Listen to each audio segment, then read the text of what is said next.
A blue car is seen on the road, with Kim and another man inside. That person is Lee Di-woong. He is a psyker with B-rank power. Kim collects the information about the villain from his phone and tells Di-woong that the villain's name is Blaster. He was smuggled into the country yesterday via Incheon port, and he was also seen in Gangnam district today. As far as possible, he has claimed the lives of 102 people. Hearing Kim's word, Di-woong says about Blaster that his hand-to-hand combat skills aren't that great, but he has the power to generate bombs, and that's why he is a problem. Furthermore, his personality stinks because he's insane. Extermination is always the answer for villains, as they are antisocial criminals who cannot control their desires and emotions. We must find and capture him before he goes on rampage, Kim says. Then Di-woong says to Kim, "You become very scary and savage whenever a villain comes in front of you." Kim responds, "Realizing a just society is a psyker's duty. I said nothing unreasonable." Di-woong smiles and says, "I shall do the realizing a just society part, and you just need to assist me, apprentice." On the other hand, Cassian is watching the information window from the Eye of Insight, where Shadow Blade and self-healing are seen. This time, Moro says, "Self-healing ability helps any wound heal quickly, and the cut on his face heals immediately." Seeing this, Cassian asked Moros, "If my hands and feet are cut off, will they regenerate?" Moros answers, "It would be possible within the boundary of your spell capacity." Then Cassian looks at 300 mana points and says, "It is very little. When I was a psyker I had over 15 points. Moros tells him, "You have to work hard to increase it.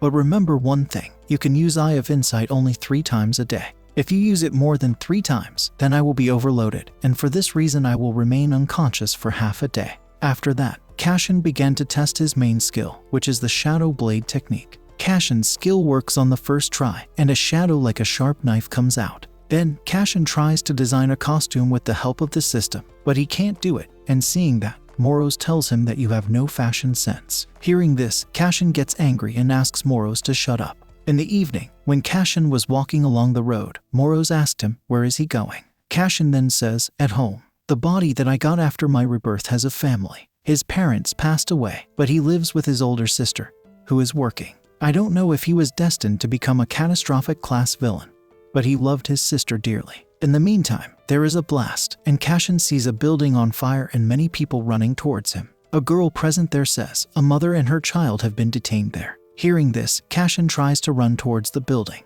Moro stops him because the opponent is a villain, but Cassian decides to fight with that villain after transforming into one. This time, Moros tells him, fighting between villains is implicitly banned. Special reasons such as resentment or revenge may serve as exceptions. But still not caring about anything, Cassian ran towards the building. Moros recalls Jeff telling him in the past, although his bad temper makes some call him the crazy idiot, he still beats everyone in being the most compassionate. I believe in Cassian because of that. And then Moros tells Cassian, "Transform now, Cassian. I'll support you to the best of my ability." Blaster has tied the hostage lady and her child to a chair inside the building that was on fire. When that child cries, Blaster laughs and tells him not to cry. In the other scene, Kim is seen looking at her hand where Cassian hit it and thinking to I did underestimate him, but I don't even know his name. Meanwhile, when Kim's phone rings, he picks up the phone and starts talking with Sunbi. Then Di-woong comes from the opposite side to talk on the phone, and seeing Di-woong,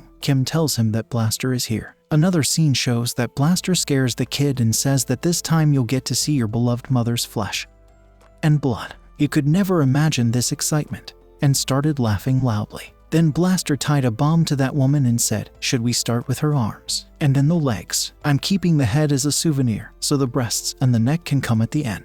In the meantime, Cassian breaks the glass of that building and punches Blaster, who hits the glass wall. Cassian then sees the hostages, and Moros tells Cassian that they are both fine. After that, according to Moros, Cassian looked at his body and saw a bomb in his stomach. Then, immediately, the bomb exploded and the sound of the blast came out. Hearing the sound of that blast, the people outside start discussing the explosion among themselves. Then the scene inside the building shows Blaster laughing and saying about Cassian, "He didn't even knock. I don't know who he is, but he doesn't have the slightest bit of manners. I could have shown you prettier fireworks. It's a shame we can't enjoy them anymore. That absence, I'll fill it up with you, the main dishes." Saying this, he creates a fireball in his hand and tries to throw it towards the hostages. At that moment, something sharp hits Blaster's hand and cuts it. Blood started to flow from his hands, and he started screaming. Meanwhile, Cassian approaches, knocks him to the ground, summons power in his hand, and punches Blaster in the face. As a result of Cassian's powerful punch, everything inside the building began to tremble. Cassian then continuously punched him like a madman. After that, Cassian stops and is shocked to see Blaster's condition. Moros then tells him that you were in a state of uncontrollable frenzy just now. Your emotions went to hell. If you had been unable to regain your senses, you would simply go mad to fulfill your desires. Cassian apologizes to himself for the unintended mistake. In the next scene, we can see that the police have arrived and are taking Blaster's body away. Kim and Di-woong also visit the location. Di-woong is seen talking on the phone and says that the mother and her child, who were taken hostage, are now safe. We should look into this further, but for now it appears to be a feud between the villains. On the other hand, Kim looked at a doll and thought to himself that villains do not spare even small children. But they said that the one who saved the hostages was a villain.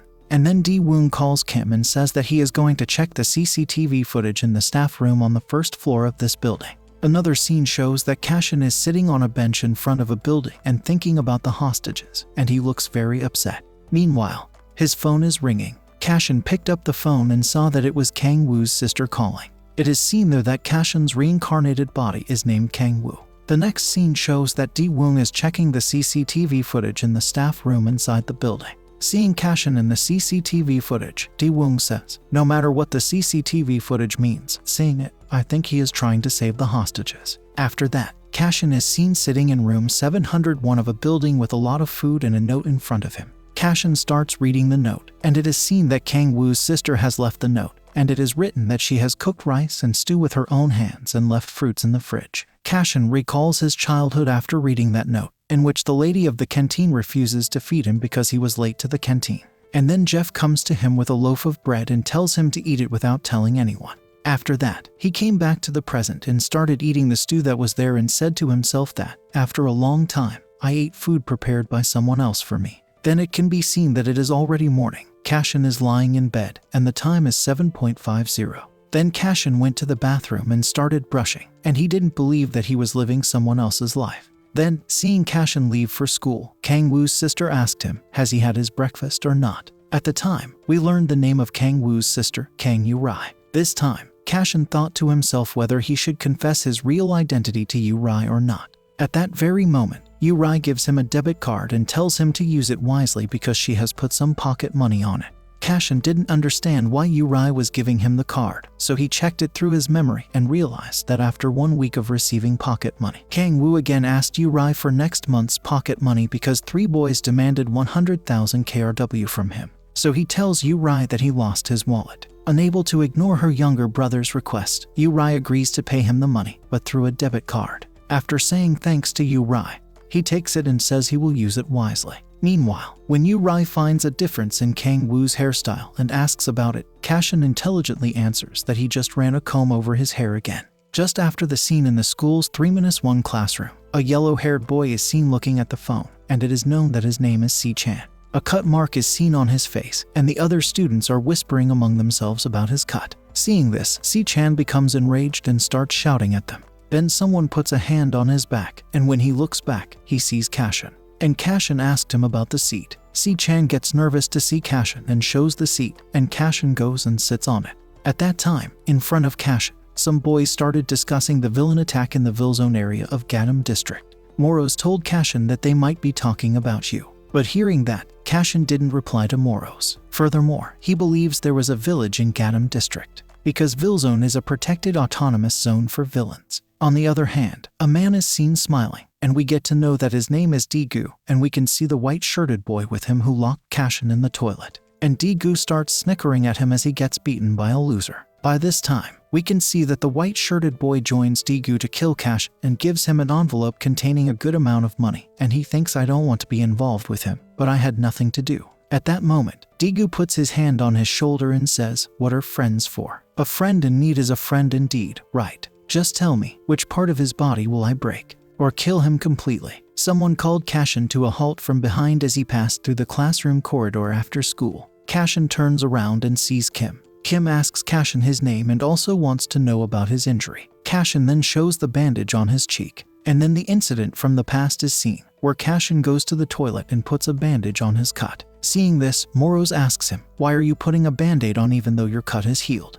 Cassian tells Moros that psyker may suspect me if he sees the cut has healed so quickly. Then the present incident is seen again, where Cassian asks Kim, why did you call me? Did you want to pay my hospital bills? In the meantime, Kim feels that someone is listening to them from behind. So he tells Cassian, instead of the hospital bills, how about I give you something else? Cassian laughs at this and says, mind your own business. And as he walks away that time, Kim asks him again, what's your name? Kang Woo, Cassian replies. After that, Cassian is walking down the street, and Moros is also with him, and they are discussing Kim. Cassian says to Moros, his name is Woo Chan Kim. He has the ability to set objects or people on fire, which is called pyrokinesis. A rising star and a top-class psyker with a strong sense of justice. This is what the internet is saying about him. Hearing this, Moros says he seems to be perfect. Are you jealous of him? Cassian replies with attitude. Top-class psyker Cassian Lee is much better than him. This time, Moros got suspicious, and as he looked back, he saw Si-chan and another boy keeping an eye on Cassian.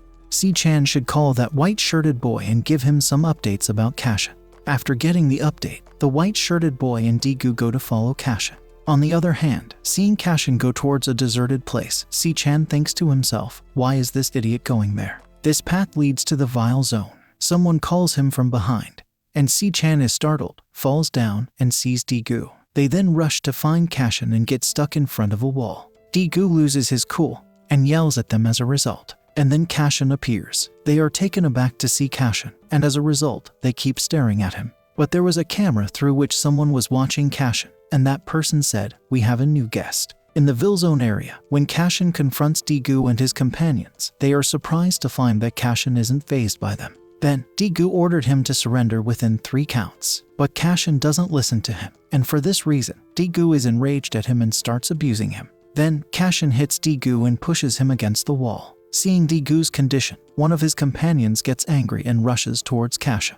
When he tries to punch Cassian, Cassian defends himself and kicks him down. Meanwhile, Daegu again gets into a fighting position. And seeing this, his companions became very happy. This time, Cassian stands in front of Daegu, and a past incident is shown when he was in Lampas. There was a gym inside the Lampas where 2 psykers were fighting. One of them was named John Klaus. He was a C+ rank psyker. 2 others were encouraging John as they watched them fight. Then Jack came there and asked them, why didn't he wear protective pads? One of them replied, our dear Mr. Rookie said he didn't need them. Hearing this, Jack told them, I wasn't talking about the rookie. I am talking about John. Because John's opponent, Cassian Lee, is a PCTA graduate. He's the youngest person to have graduated at the top of his class. He specializes in close quarters combat. There's no record of him ever losing a one-on-one match. The 2 boys were surprised to hear Jack's words because they knew that Cassian's skill was pyrokinesis. And then they found that Cassian punched John and threw him down. Then the present incident is seen again, where Daegu is also punched by Cassian and thrown down. Daegu tries to get up, but Cassian grabs his face and threatens him, saying, these scoundrels run amok because nobody's put them in their place. If their opponents were stronger than them, then these petty thugs would never dare hustle. Simultaneously, he thinks of Jack and Leela and says, it's true, even for those assholes. If I had been stronger, even I, Jeff, and Kang Woo could have escaped our messed up fates. I will definitely become stronger. I should become invincible enough to make Lampas tremble in fear. At this very moment, the sound of someone's laughter comes from behind, and Cassian looks back and sees a man flying through the sky with a screwdriver. His name is Driver and he has B+ rank power.